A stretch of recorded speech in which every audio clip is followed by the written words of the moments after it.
Ya, tahun yang baru dan rasanya memang gak ada bedanya antara 2025 dengan 2026. Tapi akan selalu ada harapan baru di tahun baru. Selain soal pemerintah, ya tentu kita punya harapan masing-masing lah ya. Nggak usah berharap sama yang itu.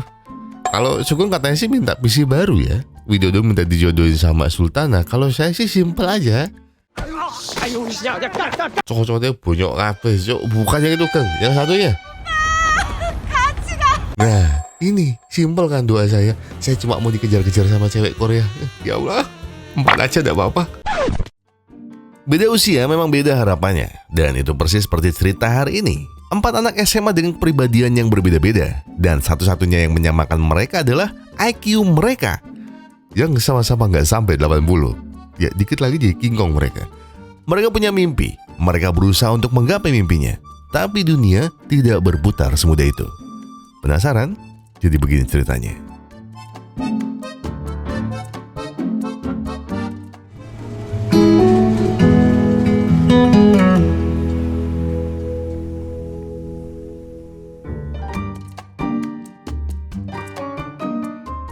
Pepatah kuno Majapahit itu pernah bilang, kalau kamu merasa bodoh, tenang saja. Di luar sana masih banyak yang lebih bodoh. Tapi pepatah ini rasanya tidak mempan jika disuguhkan kepada Anton. Tidak ada yang bisa diunggulkan dari Anton.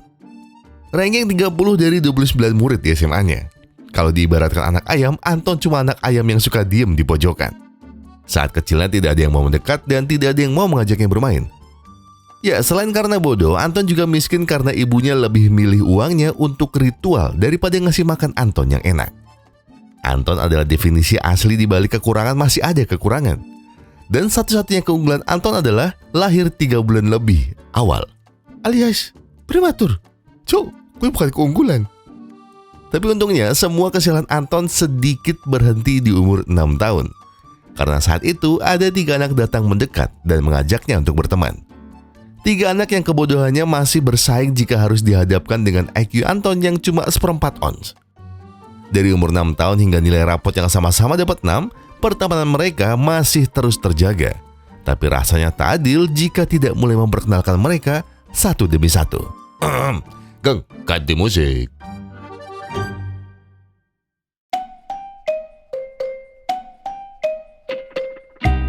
Pria murung satu ini bernama Fuad, mantan kapten tim basket sekolah yang memutuskan gantung sepatu setelah cedera.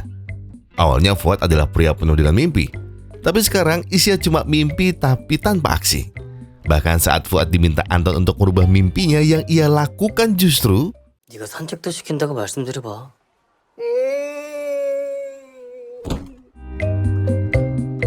Sekarang kita lanjut ke Danang, pria dengan satu kekuatan yang saya inginkan saat masih sekolah. Dan kekuatan itu adalah tidur dengan mata terbuka dengan tangan yang pura-pura mencatat. Melihat bentukan Danang yang begini, tentu tidak ada yang menyangka jika dirinya lahir dari keluarga yang sangat religius dan sangat taat pada aturan di agama Buddha. Nah, yang terakhir ini namanya Harry. Dibanding 3 anomali tadi, Harry adalah murid paling cerdas di sekolah. Tidur 3 jam sehari dan selalu ingin menghabiskan waktunya untuk belajar. Dan saat nilainya tidak sampai 80, Harry selalu marah pada diri sendiri dan ingin belajar 1000 kali lebih giat lagi. Slot pria murung sudah diisi Fuad, pria unik sudah ada Danang, dan pria cerdas sudah ada Harry. Lalu Anton, keunggulannya cuma ada 1, ganteng. Agak curang memang Anton ini. Dia cuma jalan di depan kelas aja udah banyak fans-fans yang menunggu dia demi bisa melihat ketampanannya. Ketampanan Anton pun lintas usia, mulai dari gen Alpha sampai gen Majapahit selalu menyukainya. 하지만 내가 꾸는 꿈은 따로 있다. Tidak ingin hidup hanya mengandalkan rupa, Anton lalu memutuskan untuk belajar menjadi DJ. Ya, idolanya adalah DJ Sound, DJ asal Thailand yang sangat populer di Asia. Dan Anton bermimpi untuk tampil satu panggung bersama DJ Sound suatu saat nanti. Hobi baru Anton ternyata juga disukai oleh Fuad. Fuad merasa sepertinya DJ adalah panggilan hidupku, dan aku akan pamit ke kedua orang tuaku kalau aku ingin menjadi seorang DJ. 라디오 DJ? 아니요. 클럽 DJ. Usir aja pak, usir. Bocah goblok bentak gebukin yang coba, usiran. Fuad akhirnya resmi jadi gelandangan setelah diusir oleh kedua orang tuanya. Ia selalu tinggal di rooftop rumah Anton, makan seadanya dan mandi seingatnya. Tapi itu tidak masalah bagi Fuad, karena yang terpenting ia bisa belajar DJ dan terus bersenang-senang bersama 3 temannya yang lain. Tidak hanya soal senang, mereka berempat juga sudah jatuh bangun untuk saling membantu saat salah satu dari mereka dirundung oleh teman sekolah yang lain. Namun selama 10 tahun lebih mereka berteman, mereka tidak pernah sekalipun berlibur bersama. Rencana pun dibuat, dan tujuan liburan mereka adalah Thailand. Dan kenapa Thailand? Ya sudah pasti ada Anton dan Fuad yang ingin datang ke festival musik DJ South yang digelar setahun sekali. Rencananya mereka akan berangkat setelah selesai ujian SMA, dan semua pun setuju. Hingga akhirnya satu masalah pun tiba. Anton dan keluarganya tiba-tiba berencana akan pindah ke Selandia Baru, meninggalkan semua teman-temannya di Korea setelah lulus nanti.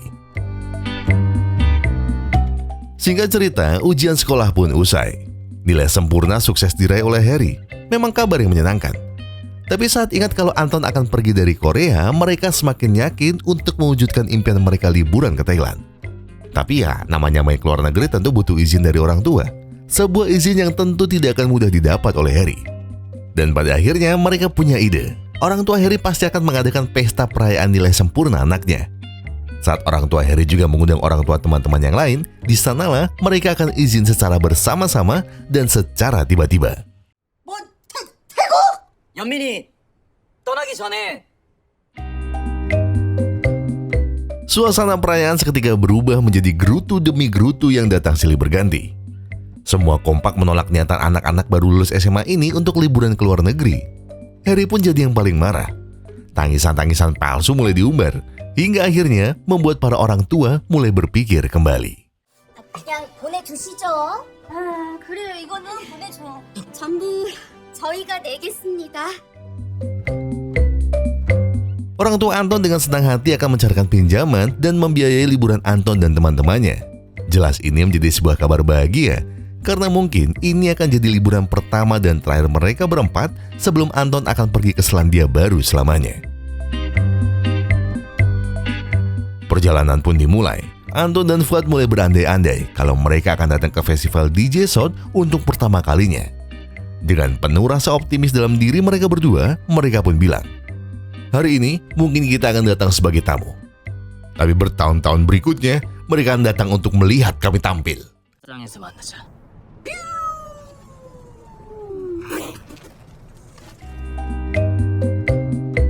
Saat berhenti di rest area, Harry mulai panik karena Danang tidak segera keluar dari kamar mandi. Padahal bis kan akan berangkat. Ya, kalian udah pasti tahu bagaimana akhirnya.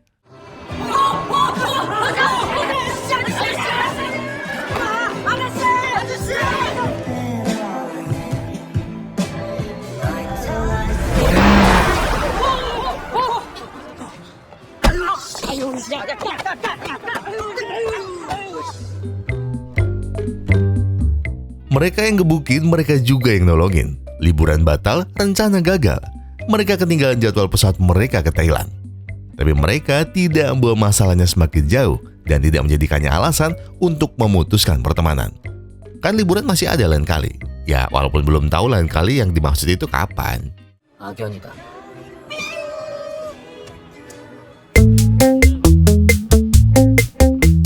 Waktu berlalu dengan cepat. Kata-katanya sih Anton sudah hidup nyaman di Selandia Baru sana. Kehidupan setelah SMA juga mulai berubah satu persatu. Harry kini bekerja jadi asisten salah satu anggota dewan di Korea. Anggota dewan yang selalu berjuang dengan kampanye anti korupsinya. Atasannya bahkan tidak makan selama 7 hari sebagai salah satu bentuk perlawanannya. 형들이 힘드실 때 살았겠네. 사람이 이거 나하고 지금 국민들한테 거짓말이라도 하라는 거야? 혹시 절대 가입하지 않는 정치를 해주세요. Nah, kalau yang jadi artis tato satu ini adalah Danang, pria unik yang lebih milih ngepang daripada jadi biksu dan nurut apa kata ibunya. 내 이빨 상을 아유 여기가 어딘 줄 알고 아이고. Selainnya teman lama dengan kesibukannya masing-masing, Harry dan Danang jelas beda. Yang satu jadi bawahan pejabat, yang satu lagi jadi sampah masyarakat. Jadi ya wajar kalau Danang harus nunggu Harry yang lagi sibuk sama kerjaannya. Tapi, ada apa sebenarnya mereka bertemu lagi? Mereka berdua janjian untuk menjenguk Fuad di rumah sakit. Fuad mengalami gangguan jiwa. Kondisinya semakin hari semakin buruk. Tapi menurut dokternya, salah satu pengobatan yang paling efektif untuk Fuad adalah pulang dan bersenang-senang entah apapun caranya. Fuad akhirnya akan pulang hari ini. Dan saat ia menunggu semua siap, Fuad tiba-tiba melihat berita di televisi soal festival tahunan DJ South. Salah satu acara yang dulu selalu ia idam-idamkan bersama Anton. Setelah ia pulang dari rumah sakit, Fuad pun kumpul-kumpul bersama teman lamanya. Dan ia menceritakan soal acara tadi ke Harry. Fuad sangat bersemangat, dan ia rasanya ingin menelpon Anton sekarang dan mengajaknya datang ke sana. Tapi bentar, Danang baru mau datang. 아주 싹 다 밀렸어. 엄마한테. 그랬구나요. Selain Danang datang dengan kejutan kepala plontosnya, ada juga Jenny yang tiba-tiba datang untuk mencari Harry. Jenny sebenarnya adalah teman adiknya Harry. Karena Jenny dari dulu sering datang ke rumah, jadi Jenny sudah akrab dengan orang tua Harry. Akrab sih akrab deh, tapi kayaknya kalau masuk kabar Harry udah kebablasan deh, Mbak. 죄송합니다. 엄마! Kan open kan namanya berarti. Ya, memang begitulah Jenny sejak masih kecil, lalu masuk SMA dan bahkan hingga sekarang Jenny selalu nempel kemanapun Harry akan pergi. Tapi bisa-bisanya Jenny ikut dalam reuni ini. Dan ternyata itu semua adalah ulah Danang. Setiap kali Harry tidak mengangkat telepon dari Danang, maka Jenny lah yang mengangkat teleponnya. Jadi Jenny bisa tahu di mana reuni mereka sekarang. Ya walaupun Jenny sudah tepar duluan karena kebanyakan minum dan obrolan para pria pun kembali berlanjut, ya sebenarnya reuni ini bertujuan untuk menanyakan apa yang ingin Fuad lakukan sekarang. Mereka ingin Fuad bahagia dan sembuh. Dan caranya persis seperti apa yang dokternya bilang tadi. Fuad harus bahagia. Permintaan Fuad pun sederhana. Ia hanya ingin mewujudkan impian mereka dulu. Fuad ingin liburan dengan teman-temannya ke Thailand. 송크란 뮤직 페스티벌. Idenya menarik, tapi sebagai bawahan pejabat, Harry jelas tidak mungkin bisa izin selama itu untuk pergi ke luar negeri. Fuad jelas sedih, padahal sebelumnya ia dengan bersemangat membahas bagaimana lucunya dulu saat mereka batal ke Thailand, hanya karena Harry tidak bisa menahan mulesnya. Belum lagi mereka dulu sampai rela menangis drama hanya demi diizinkan oleh orang tua mereka. Tapi sayangnya, kenangan indah itu tidak akan bisa terulang, karena Harry masih sibuk dengan kerjaannya.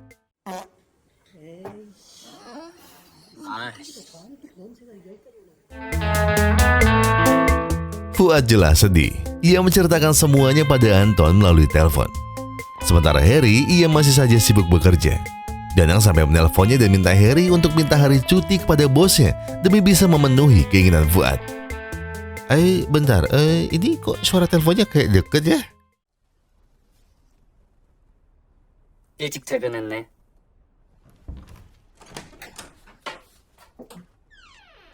변기 막혔다. Pada akhirnya, Harry minta maaf pada Fuad.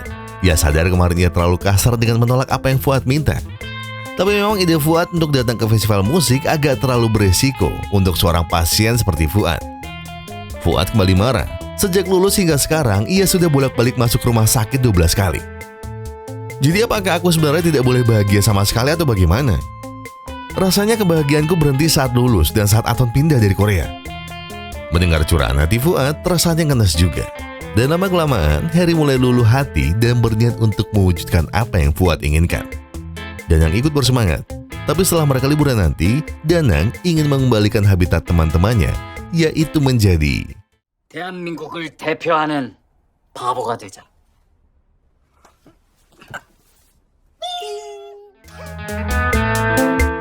Sambil terus menatap poster DJ South, Fuad harus berharap trip kali ini akan berhasil dan tidak berjalan buruk seperti dulu.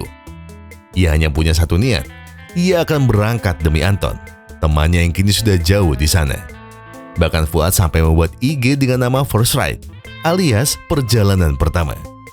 Ia ingin mengabadikan semua momen bersama mereka di Thailand nanti. Tapi Fuad mah enak, nganggur. Yang repot ini ya dua temennya. Pertama Danang. Danang udah dipaksa ibunya menjadi biksu. Danang beralasan akan ke Thailand untuk perjalanan spiritual. Dan ia berjanji akan menjadi Buddha yang taat saat pulang dari Thailand nanti. Tapi ibunya tetap aja ngelarangnya. Oke, kalau itu maumu, Bu, biarkan aku menjadi Kristen saja mulai sekarang. 아이고 진짜. 할렐루야.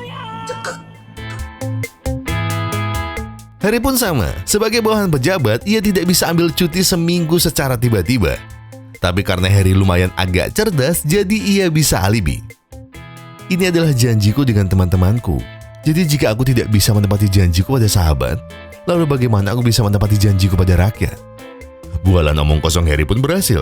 Ia tidak hanya diberi izin, tapi juga diberi uang oleh atasannya untuk berlibur. 이거 뭐 얼마 안 되는 돈이지만 일단 됐어.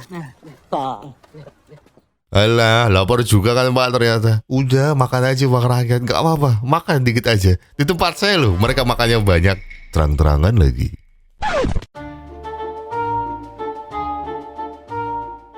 Ya, memang begini kalau liburan sama biksu. Bajunya harus yang lengkap, rapi, sopan, walaupun agak gak pas ya sama momennya ya. Itu baru Danang. Nah, kalau sekarang baru Fuad. Dandanannya sih bener, potongannya rapi. Yang gak bener itu, dia bawa boneka Anton sebagai ganti Anton. Karena Anton sedang tidak di Korea.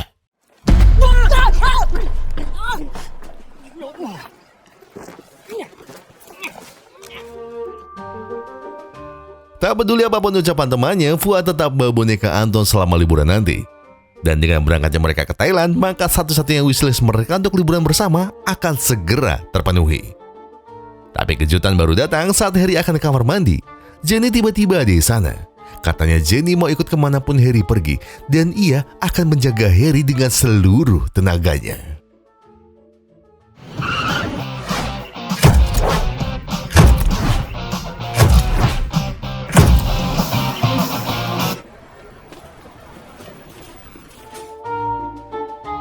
Rombongan manusia IQ kecil ini akhirnya sampai ke Thailand. Saat mereka tiba, tanpa sengaja mereka melihat dompet seorang wanita jatuh dari tasnya.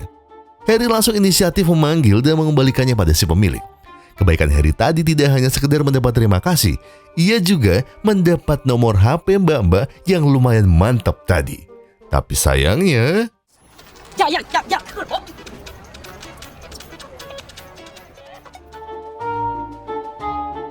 Selama di Thailand, mereka akan ditemani pemandu wisata yang juga berasal dari Korea. Namanya Pak Reno.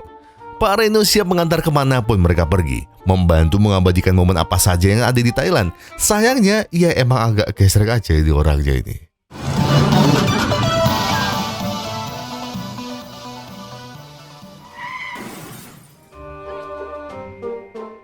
Baru juga sampai, masalah sudah menerpa di liburan mereka.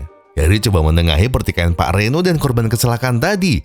Bukannya selamat, Harry justru dipukul ubun-ubun kanannya oleh Pak Reno.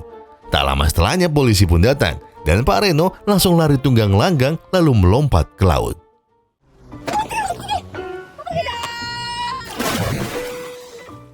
Cuk, ngawur. Polisi tahu jika Harry dan yang lainnya harusnya tidak bersalah. Nah, yang jadi masalah mobilnya Pak Reno ternyata mobil curian.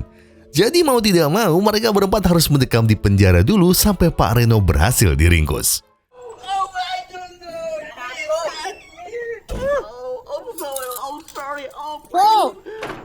Welcome to Songkran. Bisa jauh. Untung aja Pak Reno punya kenalan di Kedubes Korea Selatan. Jadi ia bisa berkelit kalau pencurian mobil itu hanyalah salah tangkap semata. Dan dia minta maaf pada semuanya, sekaligus Pak Reno berjanji ia akan memastikan liburan mereka menyenangkan. Reno memesankan hotel terbaik untuk mereka berempat. Kasurnya sih enak, tapi ya pemandangannya ya cuma tembok sama kabel. Nah, karena tidak ingin quality time mereka terganggu, Jenny pun akhirnya mengajak mereka pindah ke...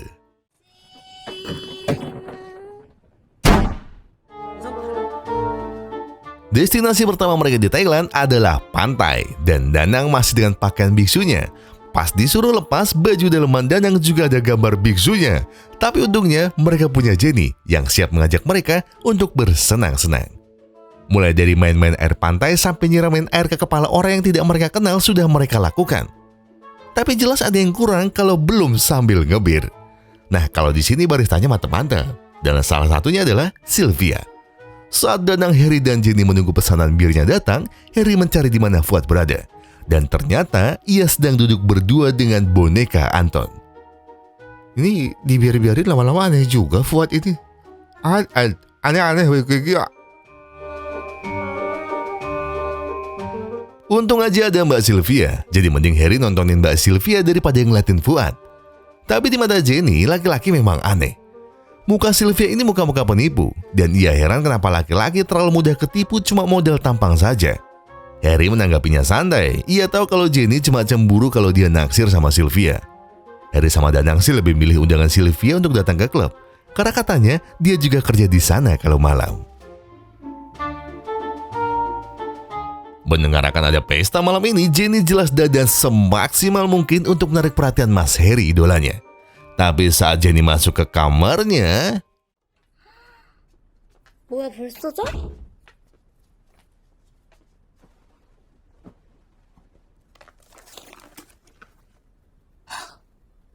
잘 자라. Harry, Danang, dan Fuad kompak untuk tidur cepat malam ini. Ya, setidaknya sampai Jenny keluar lagi dari kamarnya. Mereka tidak ingin pestanya diganggu oleh Jenny. Dan untuk malam ini, mereka hanya akan pesta bertiga saja.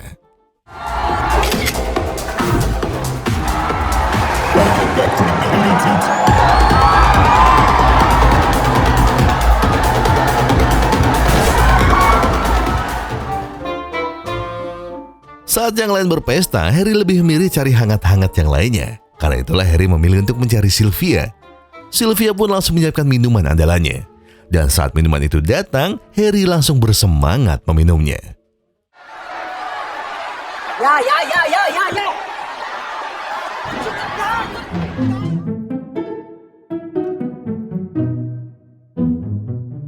Harry terpaksa harus mengurus Fuad yang tiba-tiba ingin gantiin DJ yang lagi main. Pihak keamanan juga segera mengamankan ulah aneh Fuad. Segala keributan yang terjadi pun membuat penyakit Fuad kambuh. Bukannya ditolong, orang-orang di sana justru merekamnya dan menertawakannya. Harry lalu mengambil obatnya di hotel, serta membawa Jenny yang ternyata sudah menunggu di kamarnya. Harry marah besar saat ia melihat temannya jadi bahan guyonan seperti ini, dan keributan akhirnya mereda saat polisi datang dan...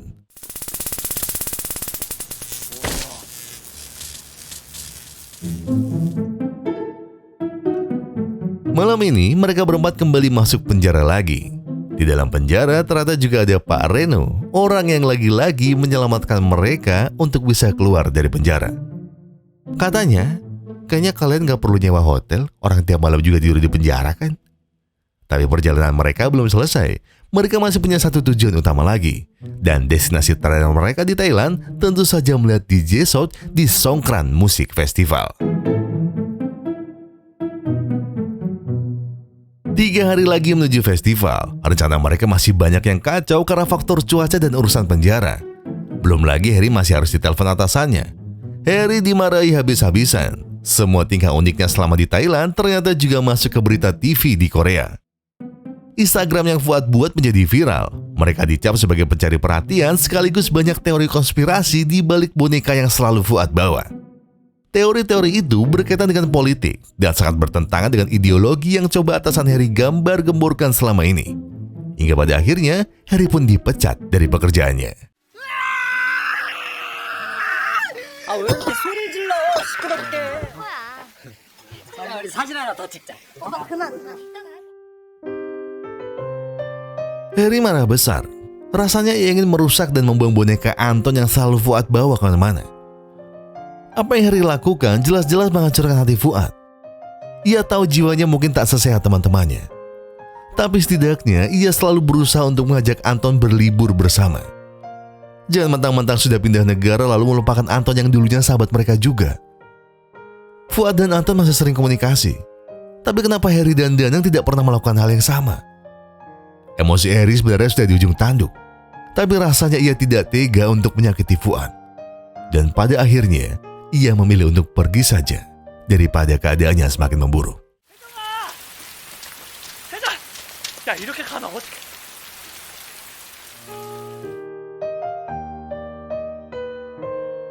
Sadar apa yang ia lakukan tadi salah, Fuad lalu minta maaf pada Harry. Ia tidak mau memperpanjang semua masalahnya lagi. Tidak hanya Fuad yang sadar, Harry pun sama. Melihat boneka Anton tergeletak di tanah, Harry lalu mengambilnya, membersihkannya, bahkan ia mau membawanya pulang ke hotel.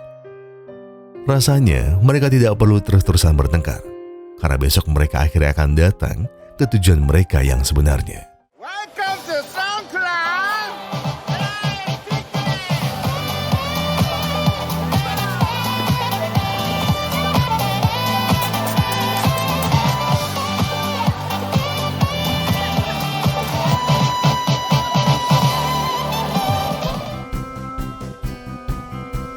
Pertama kali mereka datang, Harry tiba-tiba dipanggil oleh wanita yang waktu itu Harry bantu di bandara. Tapi tentu takkan ada yang mengira kalau wanita tadi ternyata adalah pacar dari DJ South. Mendengar kalau pacarnya sempat dibantu, DJ South tentu ingin berterima kasih pada mereka semua. Harry lalu memperkenalkan Fuad sebagai seorang DJ yang mengidolakan DJ South. DJ South senang mendengarnya, dan sebagai ucapan terima kasih darinya, nanti saat di panggung, DJ South akan mengajak Fuad naik ke panggung dan bermain bersama di sana. Festival pun dimulai dengan sangat meriah. Berbagai DJ silih berganti bermain di festival malam ini. Dan tibalah giliran DJ South untuk tampil di atas arena. DJ South tidak ingkar pada ucapannya. Dan ia pun segera manggil Fuad untuk naik ke atas arena. Dengan tetap membawa boneka Anton, Fuad seolah ingin menunjukkan pada dunia kalau dirinya dan Anton kini berhasil berdiri di satu panggung yang sama. Mewujudkan semua mimpi di masa SMA mereka. Walau Anton tidak benar-benar berada di sana, tapi Fuad berharap nanti Anton bisa melihat dari sosial media kalau ia berhasil mewujudkan semua impian Anton dan Fuad dulu.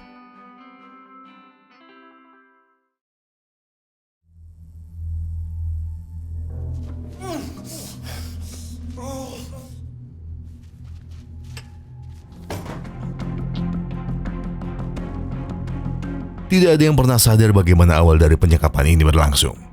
Yang bisa mereka lakukan hanya menangis sambil mengingat-ingat apa yang sebenarnya terjadi semalam. Perlahan-lahan mereka ingat. Setelah selesai festival, tak ada satupun dari mereka bertiga yang benar-benar sadar. Dan tempat terakhir yang mereka datangi adalah bar tempat Sylvia bekerja.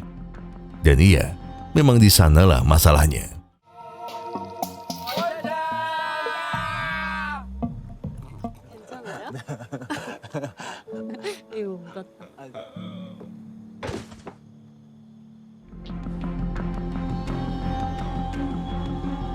Menghilangnya Harry, Danang, dan Fuad tentu membuat Jenny mencarinya hingga ke kantor polisi. Ternyata memang benar feeling Jenny tempo hari. Sylvia memang sudah masuk dalam daftar orang-orang yang dicurigai oleh polisi. Tapi sepertinya semua sudah terlambat.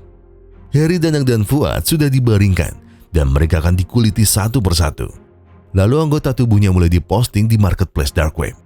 Dari 3 orang itu, hanya Fuadlah yang nampak tidak takut. Ia malah fokus ke boneka Anton yang sedari tadi menghilang. Fuad masih tak takut saat ia akan menjadi orang pertama yang akan dilukai. Dan saat pisau sudah di ujung kulit, tiba-tiba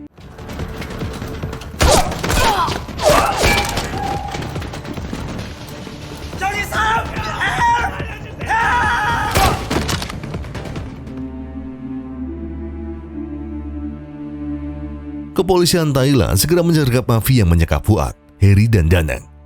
Namun saat sang bos mafia tiba-tiba datang bawa api dan mencoba menyerang balik polisi, untungnya polisi di sana gerak cepat dan berhasil melumpuhkan para mafia dengan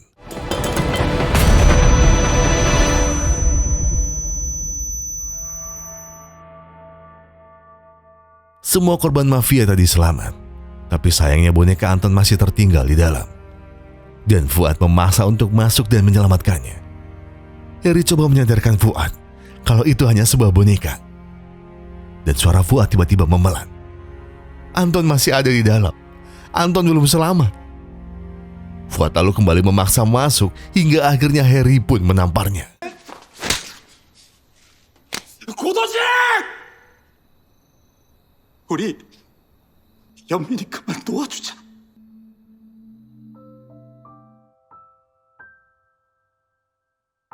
Sudah Fuad, ikhlaskan Anton. Dan kira-kira begitulah ucap Harry setelah menampar Fuad. Dan memang pada aslinya, Anton memang telah tiada. Dokternya kala itu memang bilang, Fuad mengalami penyakit jiwa yang membuat pengidapnya seolah-olah menolak realita yang pernah terjadi dalam hidupnya. Telepon yang katanya sering Fuad terima hanyalah halusinasi yang datang dari kerinduannya pada sahabatnya. Dan dokternya berpesan untuk menutup semua trigger yang bisa memantik luka lama yang ada di hati Fuad. Rasanya lebih baik melihatmu memeluk boneka Anton di tepi pantai dibanding harus membuatmu ingat dengan apa yang terjadi di masa lalu. Fuad, aku memang marah padamu saat aku dipecat dari pekerjaanku. Tapi asal kau tahu, aku juga merasakan sakit yang sama jika kau terus membahas Anton di depanku. Dia juga sahabatku, dan aku juga tidak pernah siap menerima kepergiannya. Sakitku semakin terasa setiap kali kau bilang kau ingin mengajak Anton dan ingin terus bersama Anton. Jika saja Anton masih ada, aku dan Danang pasti akan mengajaknya. Kita bisa bersenang-senang bersama di tepian pantai seperti kemarin. Dan jika Anton masih ada, tidak mungkin ada yang menolak membawa Anton untuk bertemu idolanya dan bermain bersama di panggung seperti yang kau lakukan kemarin. Tapi percayalah apa kataku Fuad. Luka yang kau rasakan juga sama hebatnya dengan apa yang selama ini aku dan Danang rasakan.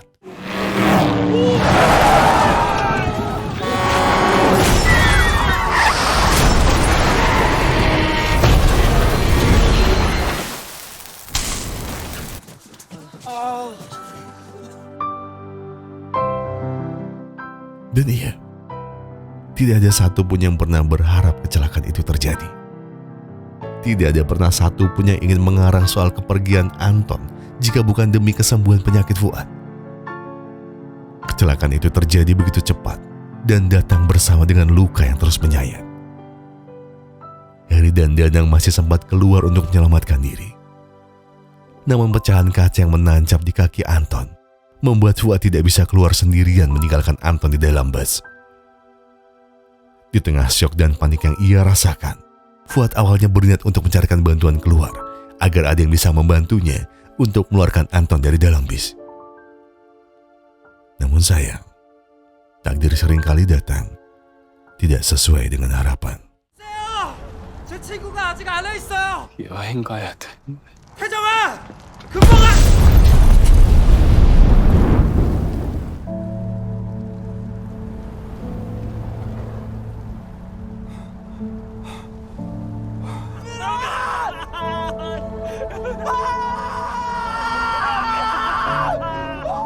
그날 차라리 Fuad menjadi orang yang paling merasa bersalah karena dia menjadi orang terakhir yang meninggalkan Anton sendirian di dalam bis. Rasanya takkan ada penebusan dosa yang bisa mengobati semua sesal yang terus membekas di dada. Danang dan Heri segera memeluk Fuad dengan erat. Mereka hanya berharap Fuad bisa memaafkan dirinya sendiri, berdamai dengan keadaan, dan menerima semua yang telah terjadi. Tapi tentu itu tidak mudah bagi Fuad. Dan untuk yang terakhir kalinya, Fuad ingin sekali saja menyelamatkan Anton, walaupun itu hanya bonekanya. 도진아!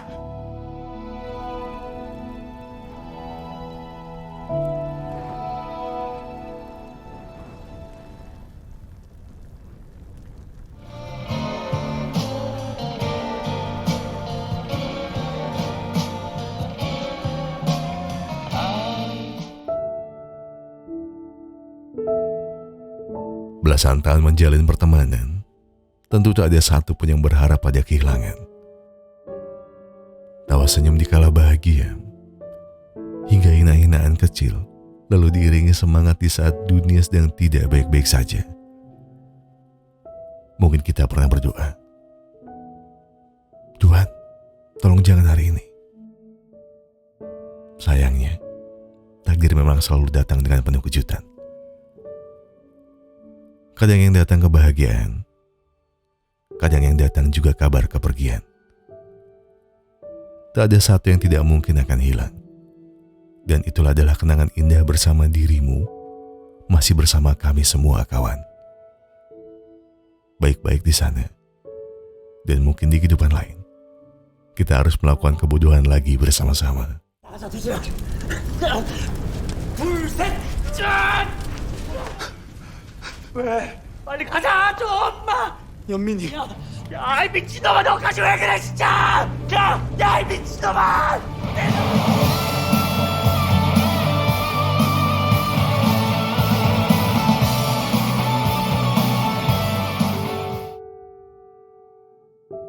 Mengikhlaskan tidak pernah sama dengan melupakan. Dan hal itulah yang sedang mereka coba lakukan. Tawanya mungkin seperti orang gila. Tapi dalam lubuk hati mereka, akhirnya mulai sedikit muncul perasaan yang lega.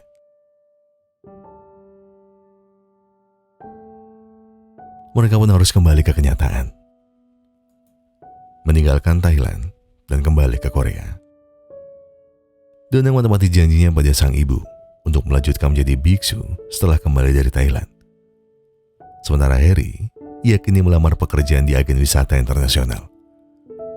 Dan Fuad, ia berhasil lepas dari obatnya. Rasa ikhlasnya berhasil membawanya menuju kesembuhan. Dan Fuad kini sedang merintis kembali karirnya untuk menjadi DJ. Dan dekatnya dia dengan DJ Sound semakin mempermudah jalannya untuk menjadi DJ sukses yang tidak hanya di Korea, tapi juga Asia. Dan ya, Fuad sekarang sangat berkecukupan. Teman-temannya bilang Fuad sudah kaya. Tapi, bukan itu tujuannya menjadi DJ. Ia melakukan semua ini demi melanjutkan mimpi sang sahabat. Dengan harapan, Anton bisa tersenyum senang dari atas sana.